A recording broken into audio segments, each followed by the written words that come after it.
Bem-vindos ao Tranquilamente, um espaço que nós vamos conversar de uma maneira leve e profunda sobre comportamento, emoções e bem-estar.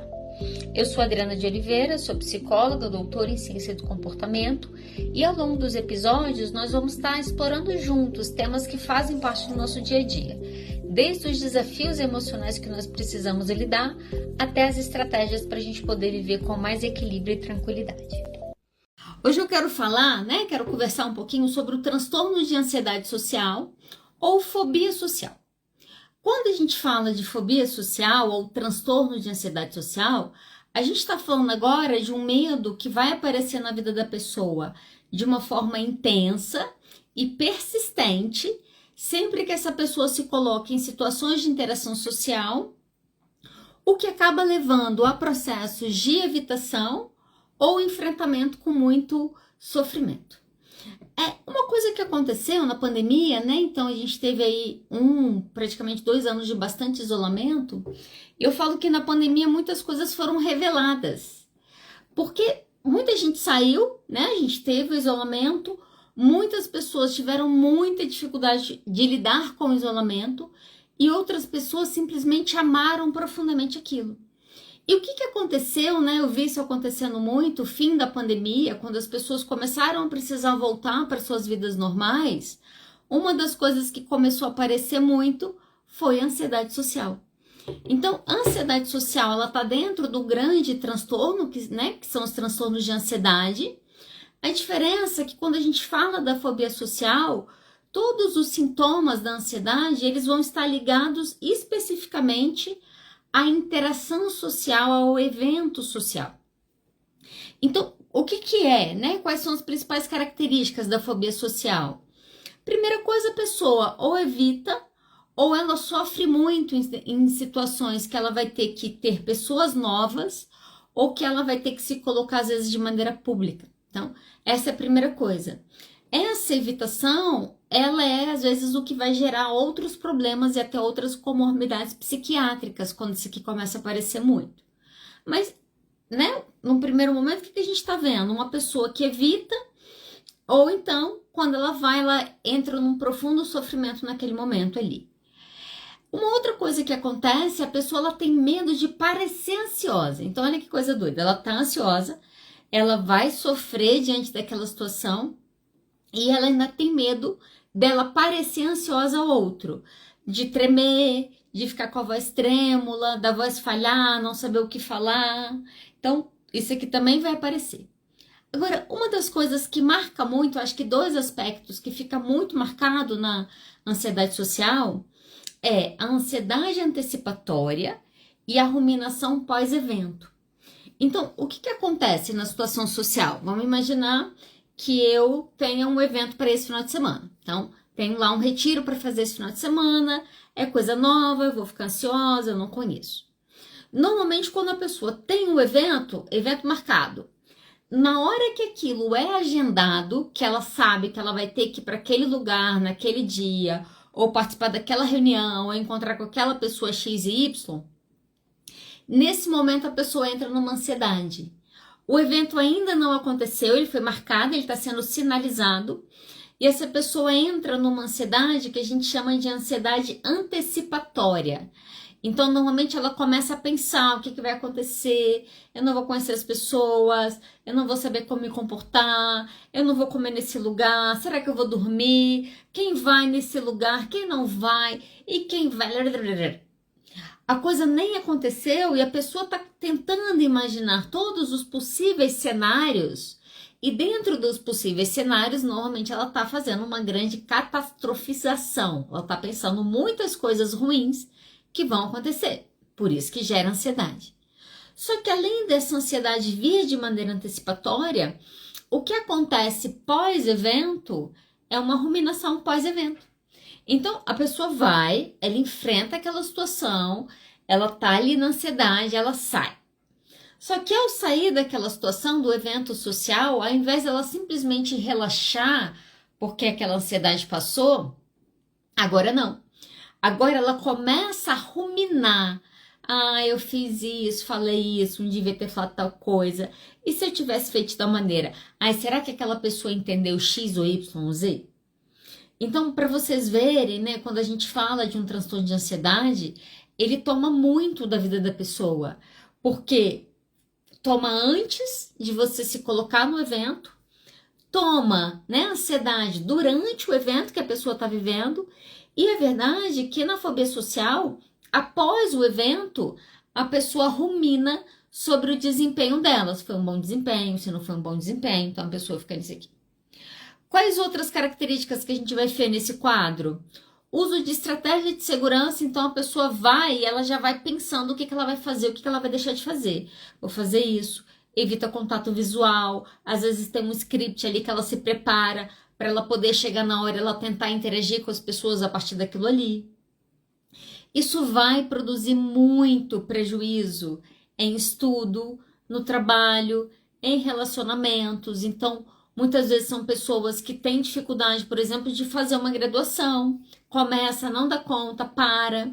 Eu lembro um caso, na época que eu estava dando aula, eu tinha um grupo de habilidades sociais, e aí teve uma aluna que estava participando, e eu fiquei muito emocionada com o relato dela no final. E no final ela contou, né, um dos relatos sobre o ganho que ela tinha tido no grupo. Ela falou que isso, ela estava no 5º semestre de psicologia, ok? Então tinha 2 anos e meio que ela estava cursando. E ela contou que ela conseguiu falar para as amigas dela que ela fazia grupo desde o 1º semestre, que as meninas falavam o nome dela errado. E depois de 2 anos e meio, ela conseguiu verbalizar para essas amigas, né, passado por esse grupo e tal, que o nome dela não falava daquele jeito, falava de um outro jeito. Isso é fobia social. Eu tenho tanto medo, eu tenho tanto receio desse outro, do como que vai ser, de como que vai ser avaliado, que muitas vezes eu nem falo, isso gera prejuízo, né? Então, muitas vezes a pessoa abandona a faculdade, não apresenta trabalho porque não consegue. No trabalho, o que vai acontecer muito, essas pessoas evitam promoções, então o chefe vai dar uma promoção, ela não quer, porque ela vai ter que se expor a lugares novos, ela vai precisar conversar com pessoas novas, então ela evita. Muitas pessoas entram num processo de muita estagnação profissional por causa da fobia social, e isso também aparece nos relacionamentos. Porque às vezes a pessoa que tem fobia social, até numa relação mais íntima e próxima, pode ser que ela tenha dificuldade, tenha ansiedade para falar, tenha ansiedade para pedir mudança de comportamento. Então, opta sempre por um calar e por uma evitação dentro do quadro, que acaba fazendo com que as pessoas se afastem, acaba dificultando, por exemplo, a criação de relacionamentos mais fortes, vínculos mais fortes. Isso exatamente por causa da fobia social. Só que, além disso e desses prejuízos, o que acontece na ansiedade é que a ansiedade aparece no corpo. Então, o relato é de sintomas físicos, taquicardia, sudorese, a pessoa fica suando frio, a mão fica fria, às vezes a voz fica trêmula, fica vermelho. Todos esses sintomas da ansiedade aparecem. E aparecem em 2 situações, né? Que essa é uma característica da fobia social. Às vezes, de um tempo atrás aqui eu falei sobre ansiedade do desempenho. Na ansiedade do desempenho, às vezes na hora que eu vou falar ou me posicionar, pode vir uma ansiedade porque eu estou preocupado com o meu desempenho, se eu vou desempenhar bem ou se aquela pessoa vai gostar. Na fobia social, isso aqui fica mais ainda complicado, porque a situação de exposição também vai produzir sintomas físicos, né? Semelhante, por exemplo, a uma ansiedade do desempenho. Só que na fobia social, a pessoa também sente os sintomas quando ela está sendo ou quando ela acha que ela está sendo observada. Então, eu já atendo e já atendi bastante gente com fobia social. E às vezes uma das coisas que aparece, vou te dar um exemplo simples. Vou falar de academia. E academia, o que você acha? Você acha que vale a pena? O que você acha de fazer, de não fazer? Eu começo a conversar sobre isso. Em algum momento esse paciente ele tem coragem de me falar uma coisa. Ele tem coragem de me falar que quando ele entra na academia, o fato das pessoas olharem para ele, isso produz nele ansiedade. Então, no momento que eu falo, no momento que eu me exponho, ou mesmo a minha presença num lugar, se isso chama atenção, se outras pessoas olham para mim, dentro de um quadro de fobia social, a pessoa também começa a ter uma resposta de ansiedade. O coração acelera, a mão fica fria, garganta seca. Então, isso aqui vai acontecer. Nos transtornos de ansiedade, de maneira geral, você tem componente físico. Então, a ansiedade aparece no nosso corpo, né? Essa é uma característica dos transtornos de ansiedade. E as últimas duas coisas que a gente avalia, né, para pensar se essa pessoa tem ou não uma fobia social, é o tempo de duração. Então, vamos imaginar que você mude de cidade. E ao mudar de cidade, você começa a viver uma série de coisas novas, trabalho novo, vizinho novo. Então, você passa ali um período ansioso nesses encontros e nesses contatos. Passa um mês, 2, 3, a vida ajusta e a vida segue. Acabou a ansiedade, ok? Então, foi um período pontual que você viveu aquela monte de emoções e aquilo ali passou. Isso não é um transtorno. Quando nós falamos de transtorno, você precisa ter uma permanência nos sintomas. Então, para você diagnosticar alguém com transtorno de ansiedade social, por exemplo, esses sintomas que eu te falei, eles precisam ser persistentes por no mínimo 6 meses. Então, 6 a mais meses. A experiência que eu tenho trabalhando com fobia social é que ela começa início da infância, mas normalmente na adolescência ela já vai aparecer. Então, eu tenho um paciente que tem, 40 anos, 30 anos, e quando a gente começa a olhar para a fobia social, estava lá na adolescência, estava na vergonha da adolescência, já estava na dificuldade da interação. Então, é muito comum, às vezes, você pegar uma pessoa que tem fobia social, que vem para uma terapia, mas quando você vai olhar para aquele caso, o quadro de ansiedade ele é muito longo. O que acontece é que a pessoa criou estratégias para minimizar o prejuízo na vida dela, ou às vezes a pessoa já está com outras comorbidades nesse momento, né? A ansiedade é um quadro que vai nos levar para depressão, e na fobia social isso vai acontecer principalmente também por causa do isolamento. Então eu começo a evitar as situações sociais, esse isolamento vai me jogar para outros transtornos mentais, e que é importante o grau de prejuízo que isso promove na vida da pessoa.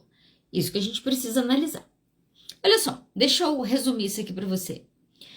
3 aspectos gerais quando a gente fala da fobia social.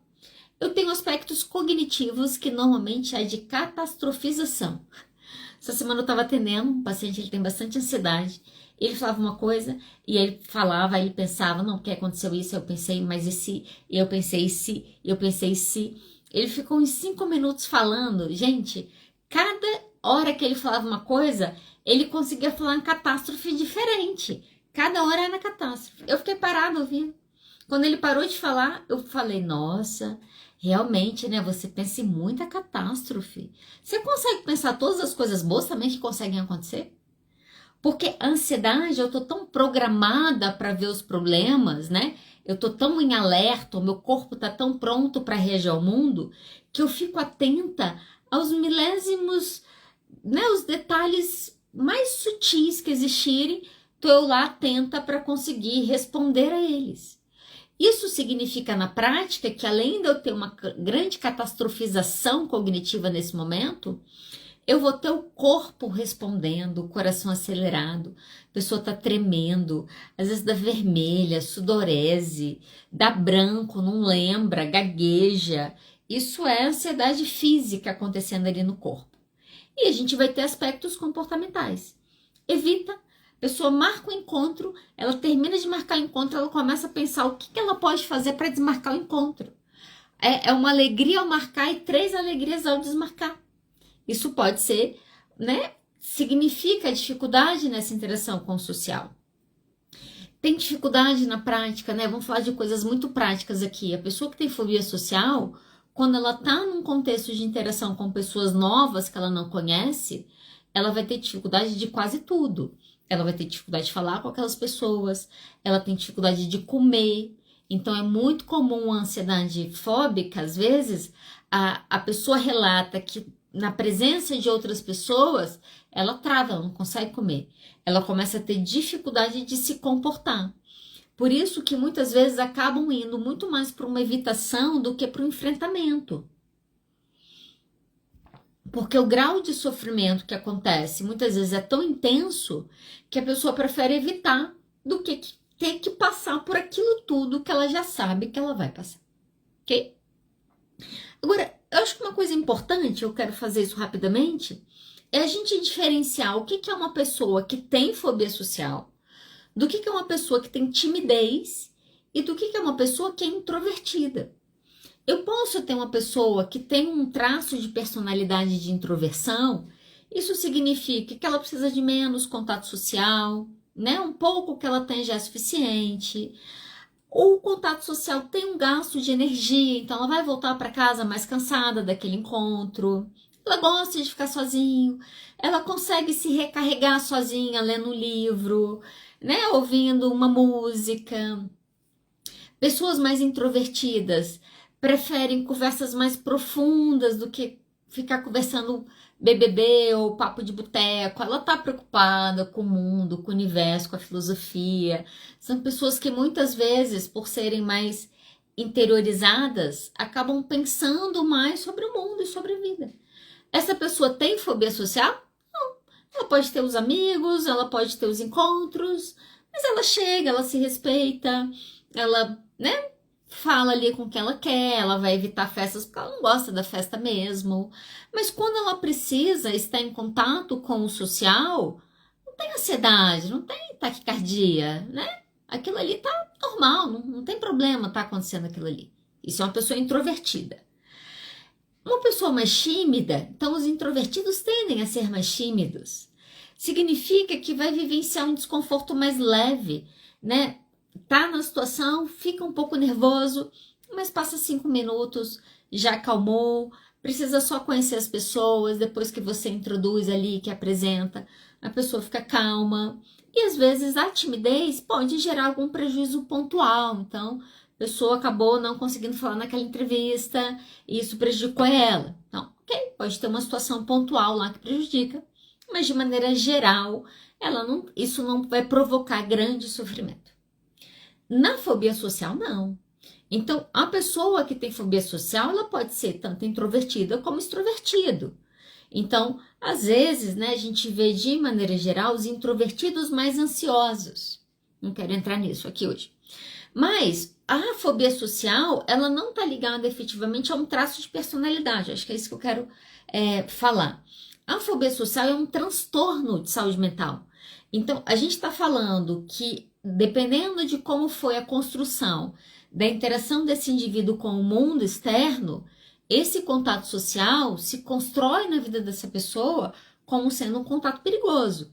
Por isso que a gente vai ver ansiedade. E aí, quando você tem um transtorno, não é qualquer ansiedade. Agora a gente está falando de um medo que é intenso, a gente está falando de um sofrimento que é intenso, e nós estamos falando de pessoas que têm muito prejuízo social. Então, a pessoa tem prejuízo nos relacionamentos, a pessoa tem dificuldade de fazer amigo, a pessoa às vezes tem dificuldade de ficar no trabalho, a pessoa tem dificuldade de crescer no trabalho, a pessoa tem dificuldade de relacionamento amoroso, né, de chegar, como que chega, como que é o flerte. Todas essas coisas passam pela vida da pessoa de uma maneira que isso gera muito prejuízo e muito sofrimento. Como que é? Deixa eu te mostrar, tentar te mostrar rapidamente como que é o ciclo. A gente tem um ciclo que a ansiedade vai acontecer, que a fobia social vai acontecer. E ela começa no encontro, ela começa na marcação do encontro social, no agendamento da festa, na marcação do almoço, ou agora que você sabe aquele dia que você vai ter aquela entrevista.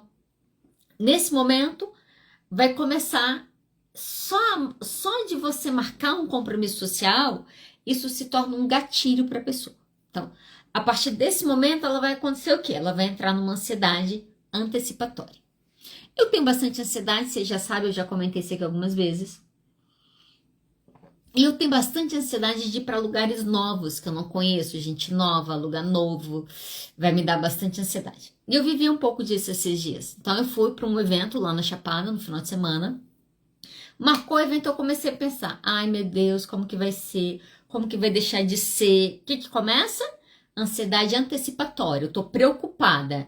vai ter isso, vai ter aquilo, o chuveiro, vai ter mosquito, vai ter o quê? Olha só, a pessoa fica absorvida naquilo.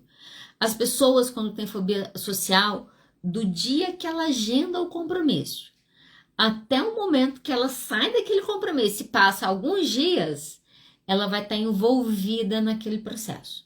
Então, se ela marca um evento para daqui a 2 meses, ela passa 2 meses pensando sobre o evento. É nesse nível que a ansiedade acontece. Tem ansiedade antecipatória. Por causa da ansiedade antecipatória, às vezes ela é tão intensa que a pessoa já faz uma evitação direta.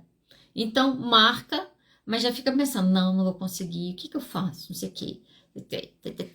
Ou fala não, ou inventa uma desculpa, ou mente.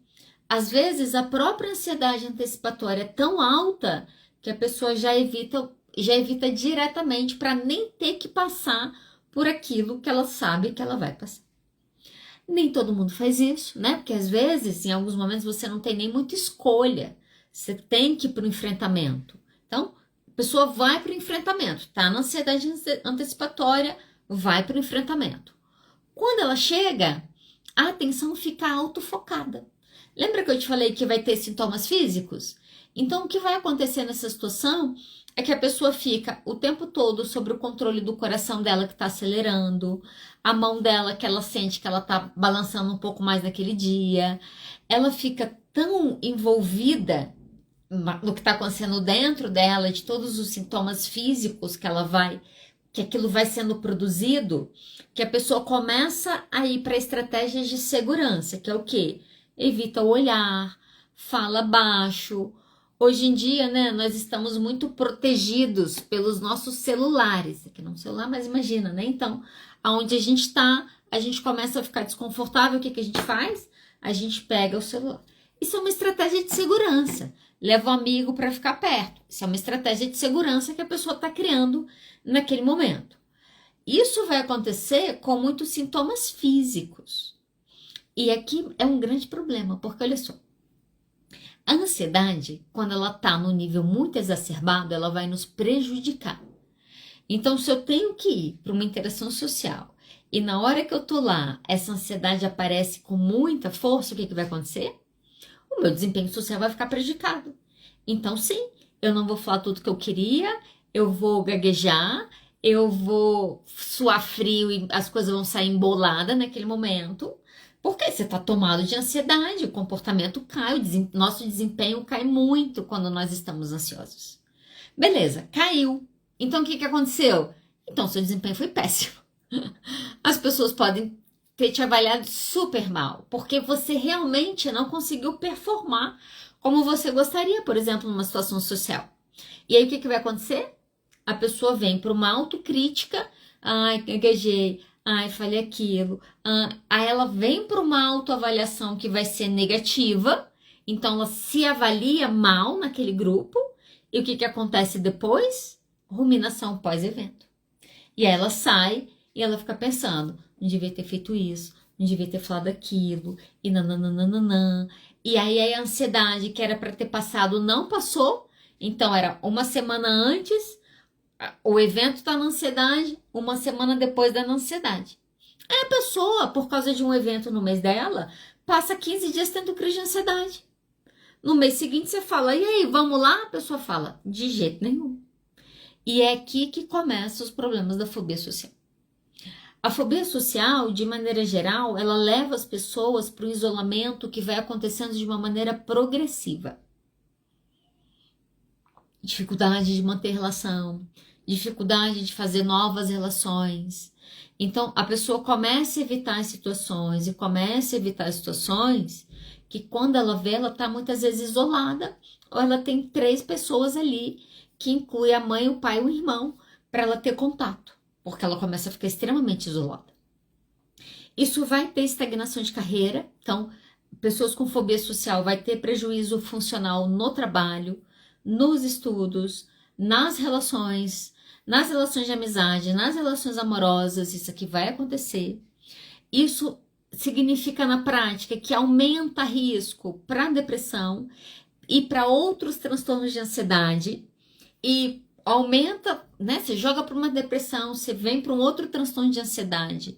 Isso aumenta muito a chance da pessoa ir para o uso de substâncias. Então, é comum as pessoas usarem álcool, por exemplo, para lidar com fobia social. Então, isso acontece.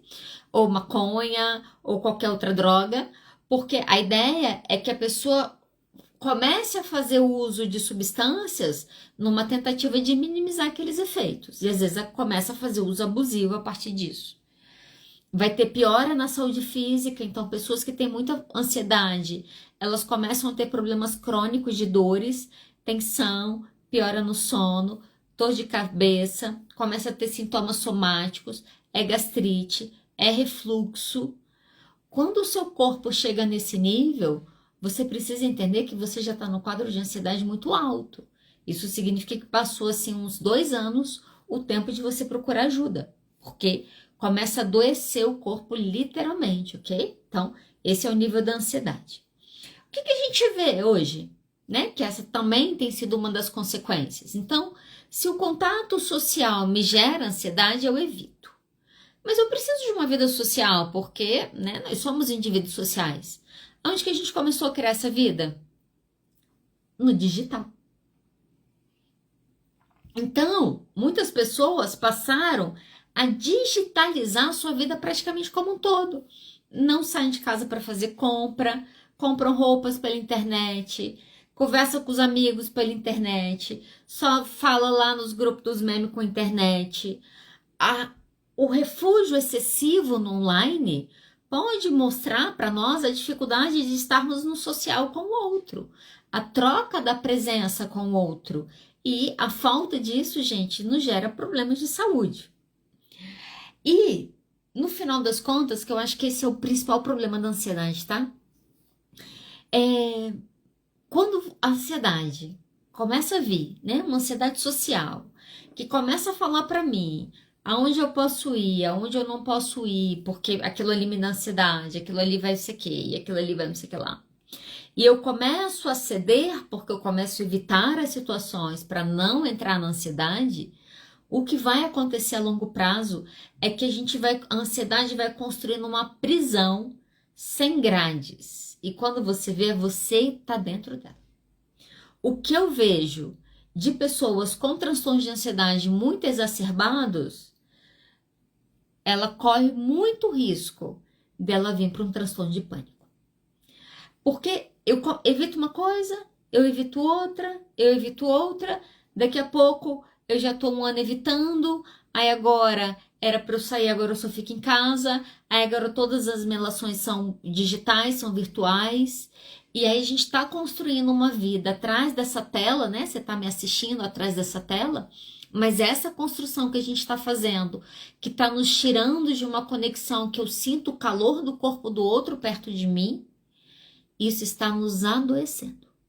E aí, na evitação, quando você precisa ir, às vezes, de fato, o que a gente está vendo acontecer? Transtorno de pânico. Eu, assim, chega a ser um pouco impressionante a quantidade de pessoas atualmente que já chegam no pânico. Então, a gente está tão nesses polos e a nossa vida está tão desajustada, essa é a verdade, que a ansiedade está comendo a gente por dentro sem a gente nem entender como, que às vezes a gente só tá dando conta de escutar e de ver ela, às vezes quando a gente está indo para o pânico. Então, a gente está levando o nosso corpo para um estado de alerta, de ansiedade, a tal nível que a gente só consegue ver quando o coração está acelerado a ponto que eu acho que eu estou tendo um infarto. Então, é isso aqui que está acontecendo.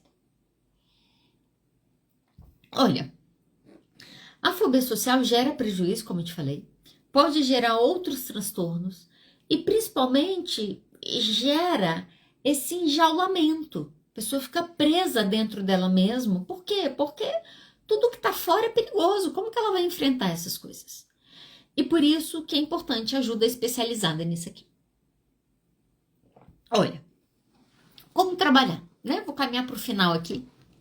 Como trabalhar a sua fobia social? Então, você está assistindo aqui o podcast, a live, E você começa a se perguntar e começa a falar, realmente eu tenho essas dificuldades, eu me percebo ansioso se eu vou conhecer alguém novo, ou se eu vou para um lugar que eu não conheço ninguém. E você começa a identificar, suas evitações, né? Isso aqui acontece, isso aqui acontece. Ah, beleza. E você começa a ver, porque normalmente quando a gente olha para isso é porque a gente já tá com prejuízo, e você se dá conta que talvez sim você tá nesse momento com um transtorno de ansiedade social, e de fato você tem uma fobia social aí importante, que talvez tenha chegado a hora de você olhar para isso. O que você faz? Se existe um transtorno de ansiedade, existe uma doença mental que precisa de tratamento. A gente está precisando aprender a fazer tratamentos adequados. Então, se você tem um transtorno de ansiedade, você precisa de um psicólogo para chamar de seu. E dependendo do caso, você vai precisar de um psicólogo e de um psiquiatra. A ansiedade social, às vezes ela tá na pessoa no nível tão exacerbado que mesmo quando a pessoa consegue estar, a ansiedade é tão grande que ela tá, mas ela não consegue interagir. Então, a pessoa começa a ficar com uma sensação que ela vai começar a relatar que ela sente que ela tá vivendo presa dentro dela. Então, tudo que acontece não tá acontecendo fora, tá acontecendo dentro. Então, as interações, as raivas, os xingamentos, ou as dúvidas, ou os questionamentos, nada disso saiu dela. Tudo isso ficou dentro dela. Quando você começa a perceber que você está preso dentro de você, você precisa de ajuda, você precisa de um terapeuta, né? Você precisa, às vezes, de acompanhamento psiquiátrico, precisa entender como que chegou nisso, e às vezes a medicação vai precisar sim acontecer para te ajudar a sair desse lugar, ok? Então, a gente precisa aprender a tratar as coisas com quem sabe tratar as coisas. Se você quebrar sua perna, você deveria procurar um ortopedista e não um terapeuta holístico, por exemplo, para curar sua perna. Se você está fazendo um tratamento de câncer, você deve ser acompanhado por um oncologista. Você não vai procurar um dermatologista para cuidar do seu câncer. Isso significa que existem especialidades que tratam coisas específicas. Você tem uma fobia social? Tem. Você precisa de um psicólogo para chamar de si, ok? Existem coisas e às vezes você precisa de remédio também. Essas duas coisas às vezes vão precisar acontecer. Eu não quero, vamos imaginar que você é do time dos rebeldes e você tá me escutando e falou, de novo, psicólogo com papinho de psicólogo, procure terapia. E não, eu não quero tomar remédio, às vezes você tá nesse time. Tudo bem. Se você tá nesse time do não quero terapia e não quero psiquiatra, eu vou te falar o que você tem que fazer. Se você conseguir fazer isso aqui, eu vou te garantir, talvez a sua ansiedade não vai para zero, mas ela vai melhorar muito, muito, muito, muito. Então, vou te dar algumas dicas rápidas, tá? Não quero remédio de jeito nenhum, já falaram que eu tô precisando, mas eu não quero remédio. O que eu faço? Primeira coisa que você precisa mudar é a sua alimentação. Então, você precisa cortar algumas coisas que pioram e muito a sua ansiedade, que é cafeína. Não é só o café, é a cafeína. Então, você precisa cortar a cafeína, você precisa cortar o seu café, você precisa cortar o seu refrigerante, você precisa cortar bebidas energéticas, você precisa cortar o açúcar, porque a gente sabe que ele contribui para a nossa ansiedade, você precisa cortar ultraprocessados e você precisa cortar o álcool. Muitas pessoas que têm fobia social utilizam o álcool para interação. Não quer, eu bebo, eu fico mais relaxadinho e eu consigo interagir. O álcool é um grande problema para sua ansiedade, porque o álcool tem um efeito rebote de ansiedade.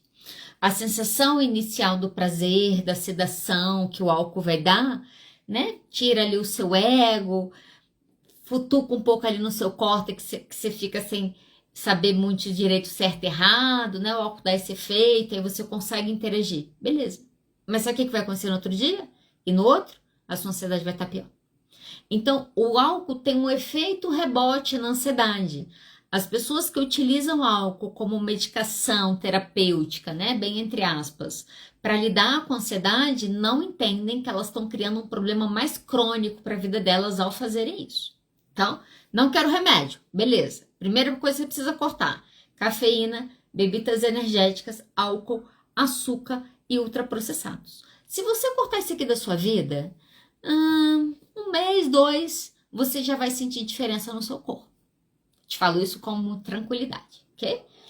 Tá, o que mais? Não tem só isso. Lembra que você não tá querendo tomar remédio. O que mais que você tem que fazer? Atividade física. Então eu vou caminhar 3 vezes na semana, 20 minutos. Não é essa atividade física que você precisa fazer. Você precisa fazer atividade física de alta intensidade. Corrida, spinning, luta, crossfit, esportes radicais. Você precisa de atividade de alta intensidade. A ansiedade, uma das coisas que mais melhora, né, um ansiogênico natural, é endorfina. Mas a endorfina que a gente tem ali da atividade física, ela acontece em atividade física de alta intensidade. Então, essa é uma coisa que você precisa pôr na sua agenda aí, se você quer lidar com a sua ansiedade sem medicação, ok? 2 outras coisas rápidas para você fazer que vai melhorar muito. Você precisa regular seu sono, então você precisa começar a dormir de 7 a 9 horas por noite. E a última coisa que vai te ajudar bastante, mas muito mesmo, você precisa tomar banho frio todo dia. Não é simples isso aqui? Quando o paciente fala comigo, às vezes eu falo, olha, a gente tá trabalhando, mas tá na hora, né? Essa ansiedade aqui não tá, olha como tá te prejudicando. Vamos... meses, às vezes, tentando trabalhar com o paciente para ele ir pro psiquiatra. E às vezes ele fala, não, tem paciente que já me falou, não, eu não vou pro psiquiatra. Me fala qualquer outra coisa que eu vou fazer. Eu falo, tá bom, banho frio todo dia, dormir de 7 a 9 horas por noite, atividade física de alto impacto e mude a sua alimentação. Gente, essas 4 coisas, é sério mesmo. Se você fizer, todas elas, tá? Já tem muita comprovação científica do quanto que elas fazem bem para sua ansiedade. Então, isso aqui já vai melhorar. Beleza, implementei isso tudo. Mas a gente não tá falando de qualquer ansiedade. A gente tá falando de qual ansiedade? A gente tá falando de ansiedade social. Essas 4 coisas que eu te falei, né? Alimentação, atividade física, sono e banho frio, elas vão melhorar qualquer ansiedade, tá? Pode escrever o que eu tô dizendo aqui. Qualquer ansiedade, quando você começa a fazer isso aqui, ela vai diminuir. Mas a ansiedade social, eu tenho o outro. Lembra do outro? Que me gera ansiedade? Tá bom. Então, o que eu preciso trabalhar agora, voltado para esse âmbito social, uma vez que talvez internamente a minha ansiedade está um pouco mais controlada? Você precisa trabalhar a vergonha e a sua autocrítica. Muitas vezes, na hora que o paciente vem para uma ansiedade antecipatória, que ele começa num looping do que vai acontecer, falo, tá, me conta, o que vai acontecer? Vamos nomear, me fala, o que é que vai acontecer? Você vai ser comida por um lobo? Me conta aí o que tá acontecendo, que eu vou te falar se isso vai acontecer ou se isso não vai acontecer. Porque parte do processo é autocrítica e é a vergonha que você tem que lidar. Acho que tem uns 2 anos eu fui dar um curso aqui em Brasília e eu tava super ansiosa. Gente, eu fiquei tão ansiosa com aquele curso, tão ansiosa. Nossa, vocês não têm noção como eu tava ansiosa em dar aquele curso. E no sentido ruim, era ansiedade ruim. Tipo, será que eu vou dar conta? Eu não sei nem esse assunto direito, era um negócio que eu não dominava muito. Fiquei mega ansiosa, mega ansiosa. Quando eu cheguei no dia para apresentar, que ia começar o curso, iam ser 2 dias de curso, e eu comecei a ajeitar meu computador, fui ajeitar, não sei o quê. Quando eu olhei para minha mão, a minha mão tava tremendo. Eu olhei para minha mão tava assim, tava tremendo. Eu olhei para aquilo, eu olhei para as pessoas, e eu pensei, peraí, Adriana, calma aí. Na hora eu falei, Adriana, calma aí. Senta, na hora eu pensei, senta, toma uma água. Falei, olha só, não tem nenhum leão e nenhum lobo aqui, nem um urso que vai te atacar e te matar, não. Isso aqui são pessoas. Você tá pensando, tipo assim, você tá viajando. Parte da nossa vergonha e da nossa autocrítica numa ansiedade antecipatória, para ela sair de nós, a gente precisa falar. Só que sabe o que acontece quando você tá preso num looping de ansiedade, pensando 53 mil coisas catastróficas que podem acontecer a qualquer momento e você tá preso naquele looping. Às vezes você não quer falar, porque quando você fala, a pessoa vira para você e fala: nossa, você tá viajando. E aí a nossa tendência é irmos novamente para essa internalização, para a gente ficar ali, você e a sua ansiedade, fazendo um cafuné no outro. Só que quando isso acontece, ela cresce. Por isso que você ir para uma terapia, você ter uma pessoa que você fala sobre aquilo e fala muitas vezes das fantasias que existem em relação àquilo, porque, gente, na boa, 99% das coisas que a gente pensa em momentos de muita ansiedade não vão acontecer. É só nossa cabeça nos contando. Eu fui para um evento agora, na semana passada, entrei numa ansiedade e minha primeira coisa que eu pensei é: não vou dormir. Fiquei um dia pensando nisso. Porque eu não vou dormir, porque eu não vou dormir, porque eu não vou dormir. Aí uma hora eu parei assim e falei: Adriana, para. Às vezes eu falo isso comigo. Eu falei: Adriana, para. A gente sabe que você vai dormir. Primeiro você toma remédio, claro que você vai dormir. Toma as gotinhas, gente. As gotinhas, me derruba. Eu falei: eu posso dormir pouco, mas eu vou dormir. A gente entra numa ansiedade, a gente não sai dela, porque a gente tá falando um monte de mentira pra gente que a gente não consegue nem diferenciar. Essa semana eu tava atendendo paciente ansiosa, e ela começou a falar da ansiedade, e ela virou e falou assim: não, porque eu tô num barco, eu tô sozinho, o barco tá afundando, eu tô sozinho, o barco tá afundando. Falei: olha só, vamos lá, para um pouquinho aí. Eu falei: sim, você está sozinha, isso é uma verdade. Não, não tem nenhum barco afundando. Falei: não tem nada afundando, você tá sozinha. Mas tudo que precisa acontecer, você tá fazendo acontecer na sua vida. Muitas vezes, na hora que a gente verbaliza a nossa ansiedade para o outro, na hora que a gente vai trabalhar a nossa vergonha, na hora que a gente expõe para o outro a nossa autocrítica, isso é uma maneira de você combater a sua ansiedade social. Sabe por quê? Porque a vergonha, ela alimenta a nossa evitação. Quando a gente sente vergonha ou a gente tem uma autocrítica muito forte, a gente não quer nem se expor, a gente não quer nem tentar, a gente não quer nem começar. Então, para você sair desse lugar, você precisa olhar para sua vergonha e você precisa olhar para sua autocrítica. E às vezes olhar para essas esferas da nossa vida é nos permitir falar coisas que a gente acha que é ridículo. E a gente vai falar mesmo assim, para depois que a gente falar, a pessoa virar para a gente falar: isso é ridículo. E você falar: é mesmo, parece. Agora que eu falei, eu acabei de perceber que realmente isso aqui é ridículo. Então, essa é uma outra coisa. Só que, na real, se a pessoa tem um transtorno e você está fazendo tudo isso, quando chegar a hora e quando chegar o evento, você vai sentir ansiedade. Gente, essa é uma parte difícil. Porque, às vezes a gente vai falar para o paciente, né? Vai lá, se expõe na situação.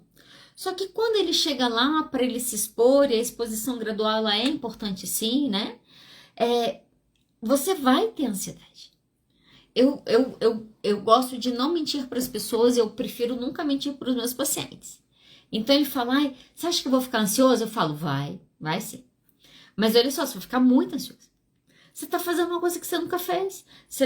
Né? O social é difícil. Você vai estar com pessoas que você não conhece. Então sim, você vai ter ansiedade. A pessoa precisa estar preparada, não se iludindo que ela não vai ter ansiedade. Mas ela precisa estar preparada para, uma vez que ela tem ansiedade, ela consiga lidar com a ansiedade naquele momento.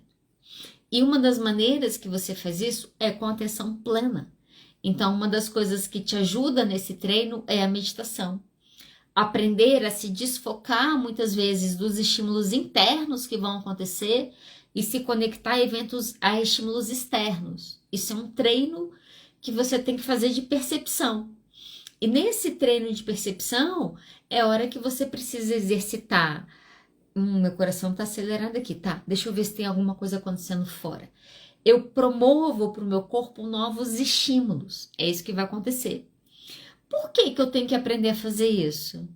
Porque você nunca vai realmente lidar com a sua ansiedade. Você nunca vai trabalhar a sua ansiedade. Você nunca vai tratar a sua ansiedade de uma maneira real se você não se expor. Essa é a parte difícil. Esses dias atrás eu estava atendendo, o paciente tem fobia social, E a gente tem conversado sobre essas exposições, sobre fazer coisas novas, sobre começar coisas novas, sobre conhecer pessoas novas. Isso é muito difícil, muito difícil. E a gente tem conversado isso já tem um tempo. E esse assunto some e aparece na terapia. Então, de vez em quando aparece, de vez em quando some. E esses dias surgiu de novo o assunto na terapia. E ele me perguntou de novo. E eu falei de novo. E aí, quando eu terminei de falar o que ele me perguntou, ele virou e falou assim: você vive me dando as mesmas respostas. Eu falei: é porque você vive me fazendo as mesmas perguntas. E eu falei: e talvez exista um caminho diferente do que eu tô te falando para lidar com a sua ansiedade, mas eu ainda não conheço. Porque o que eu consigo te dizer, que eu vejo, é que tudo aquilo que você resiste na sua vida, você persiste naquilo. Então, toda vez que eu olho para minha ansiedade e eu cedo a ela, e eu cedo ao meu medo, e eu resisto que eu sou assim, e eu resisto que aquilo é um problema, o que você está fazendo é prolongando um problema na sua vida, porque ele persiste.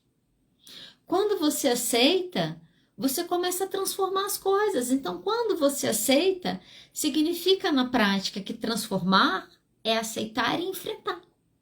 E essa é a parte difícil, porque quando a pessoa tem fobia social, gente, a pessoa sente ansiedade na sessão. Já atendi muitos pacientes com fobia social e atendo. E não é incomum no início da terapia, que às vezes são os primeiros meses e às vezes ano, o paciente ele chega na sessão, ele fala, nossa, tô com a mão fria. Nossa, sentei aqui, meu coração chegou a acelerar aqui, que eu sentei aqui para falar com você. Por quê? Não é fobia social? Não é a interação social com o outro que me gera ansiedade? Sim. Então, o que vai acontecer? Na minha interação com o outro, isso vai ser gerada ansiedade. O paciente que tem fobia social, muitas vezes ele resiste ao processo terapêutico, porque ir para o processo terapêutico é enfrentar uma ansiedade. É enfrentar a ansiedade de ter que falar sobre si, ter que expor sobre si. E, eu estava conversando com esse paciente sobre isso, ele falando, e ele falou, porque às vezes eu não sei o que eu faço. Tem hora que é difícil, tem hora que eu não sei o que a vida quer de mim. Eu falei, eu sei o que a vida quer de você. Aí ele riu, ele falou, já sei. Falei, sim, a vida quer de você coragem. Olha, o Jung vai defender, e eu quero terminar aí com a ideia dele, mas uma das coisas que o Jung vai defender em um dos textos dele é que aonde está o seu medo, aí está a sua tarefa. Nós passamos a nossa vida sendo condicionados, então, às vezes você é uma pessoa introvertida, que tem lá uma infância que você não é aceito, que você é cobrado para ser igual aos seus irmãos, que você é cobrado para ser extrovertido, e aí você vai criando personas para se colocar no mundo, e aí você vai chegando na vida adulta, e aí você começa a se obrigar menos de fazer as coisas. Isso é uma coisa boa. Só que às vezes no processo de eu me obrigar menos, porque agora eu não tenho meu pai me obrigando aí na festa, Eu saio dessas obrigações que eu tinha que fazer e tinha que fazer, e aí a gente começa a ouvir o medo. Porque olha só, quando a gente é criança, a gente tem medo. Uma coisa que eu sempre morri de medo era medo de bola. Bola de estourar, de balão, eu morri de medo de bola. Isso significa que eu ia para os aniversários e não tinha balões? Tinham balões. Adiantava eu chorar porque eu estava com medo? Não adiantava. Por quê? Porque você tem que ir, porque aquilo acontece. Muitas vezes a gente não entende que a nossa infância, a nossa adolescência, não é que os medos não vieram, é que não nos davam opções a ceder os nossos medos. Tô com medo de ir para a escola, problema é seu, tem que ir de qualquer jeito. Tô com medo de fazer natação, problema é seu, entra na água e aprende a nadar. Muitas vezes na infância, quando o medo aparece, você tem um outro que te joga para coisa. Quando a gente chega na vida adulta, que a gente começa a poder escolher um pouco mais, eu não vou me permitir esse desconforto, mas por que eu vou fazer isso? E aí, nesse momento, a gente começa a ter, às vezes, o medo como um conselheiro. Não, meu coração acelerou. Não, tô com medo. Não, então é melhor eu nem me expor nisso. Só que isso gera uma prisão. Porque talvez os medos que nós condicionamos na nossa vida, que de fato nos protegeram em muitos momentos, agora, seus 30, 40, 50, 60 anos, eu tenho certeza que ele mais te prejudica do que te ajuda. O medo, ele vai se tornando uma prisão. Ele vai aprisionando você. Ele aprisiona você na sua cabeça, ele aprisiona você na sua mente. Na hora que isso vai acontecendo, é que você, sem perceber, você vai adoecendo. Então, toda vez que você sentir medo, isso é uma coisa que eu faço comigo, toda vez que eu começo a sentir medo, às vezes eu falo, ai, vamos parar de sentir medo. Porque eu sei que se aquele medo começa a ficar muito intenso, eu sei que a tarefa tá ali. Há uns anos atrás, eu vou encerrar te contando esse caso. Eu comecei a atender um caso, e esse caso foi muito importante para mim enquanto pessoa, né? Eu, enquanto terapeuta, né? Às vezes a gente não fala isso para os nossos pacientes, mas caramba, como os nossos pacientes nos ajudam a crescer. Eu tenho plena convicção disso. Eu comecei a atender um caso, e foi um caso que eu nunca na minha vida tinha atendido uma pessoa com tanto medo. Ela tinha um transtorno de personalidade evitativo, então era mais do que fobia social. Era muito medo, muito medo. Gente, eu peguei umas 3, 4 supervisões, conversava com a psiquiatra, falava, olha, não sei o que tá acontecendo, e a coisa não caminha, e é medo, medo, medo. Só que à medida que eu via e que eu atendia, e que eu olhava pro preço do medo, o preço que é viver uma vida inteira trancado dentro de casa, o preço que é viver uma vida inteira com medo de relacionar, o preço de viver uma vida inteira sem coragem para arriscar. E eu olhava para aquilo e pensava, caramba, eu preciso enfrentar os meus medos. Então, eu já acompanhei caso de eu olhar para a minha vida e olhar para o paciente e me ver na vida daquele paciente e pensar, eu preciso ajudar ele a mudar aquilo e eu preciso mudar isso na minha vida, porque eu não quero daqui a 10, daqui a 15 anos estar trancada dentro da minha casa dentro de crise de pânico. Então, quando você tiver muito medo de uma coisa, você precisa olhar para o seu medo e falar para você, sabe de uma coisa? Ali está a nossa tarefa. Aonde está o seu medo? Aí está a sua tarefa. Adriana, isso é muito difícil. É mesmo. É difícil pra caramba. Por isso que muitas vezes, para a gente conseguir fazer isso, a gente precisa de ajuda. Essa paciente que eu tô te contando, eu atendi ela alguns anos, aí 2, 3, uns 4 anos, e as coisas começaram a mexer um pouco. Aí teve um dia que ela chegou na sessão, ela falou assim, você não sabe o que aconteceu. Eu falei, o que aconteceu? Ela falou, eu fiz uma coisa que eu nunca fiz. Eu falei, o que você fez? Ela falou, eu gritei com uma pessoa. Eu falei, mentira, isso não aconteceu. Ela falou, foi. Eu falei, me conta. Ela me contou. Eu falei, nossa. Ela falou, Adriana, eu não sei o que aconteceu, mas parece que naquele momento eu fui tomada por uma coragem. Ela falou, depois eu fiquei mal. Eu falei, faz parte. Olha só, se eu começo a enfrentar o meu medo, você vai precisar da coragem. A coragem precisa vir. Você precisa ter coragem. E eu vou te falar isso para eu terminar de verdade, tá? A coragem, ela só vai aparecer na sua vida em um momento. A coragem só vai aparecer na sua vida na hora que aparecer o medo. Então, você ter coragem é você enfrentar o medo. Nada fora disso é coragem. Sabe o que a vida te pede? Coragem. Comece enfrentando seus medos. E às vezes o primeiro medo que você vai precisar enfrentar para depois enfrentar mesmo a sua fobia social é marcar a sua terapia, ok? Então, se você tem fobia social, pode acreditar em mim. O passo difícil que você vai dar vai ser marcar a terapia. Esse talvez vai ser o primeiro ato de coragem que você vai dar para mudar a sua vida. Não ceda à fobia, não ceda ao medo. Ele vai te deixar preso num lugar que você não vai gostar de estar, ok? Você ouviu tranquilamente. Se esse episódio te fez respirar um pouco melhor, siga o podcast, avalie e ative o sininho para não perder os próximos. Toda quarta-feira, às 20h30, temos live no Instagram, @psi.adriana_de_oliveira, que vira episódio aqui toda sexta de manhã. Compartilhe com uma pessoa que precisa desse respiro hoje. Eu sou Adriana de Oliveira e lembre-se, cuidar da mente é um ato de coragem. Até a próxima.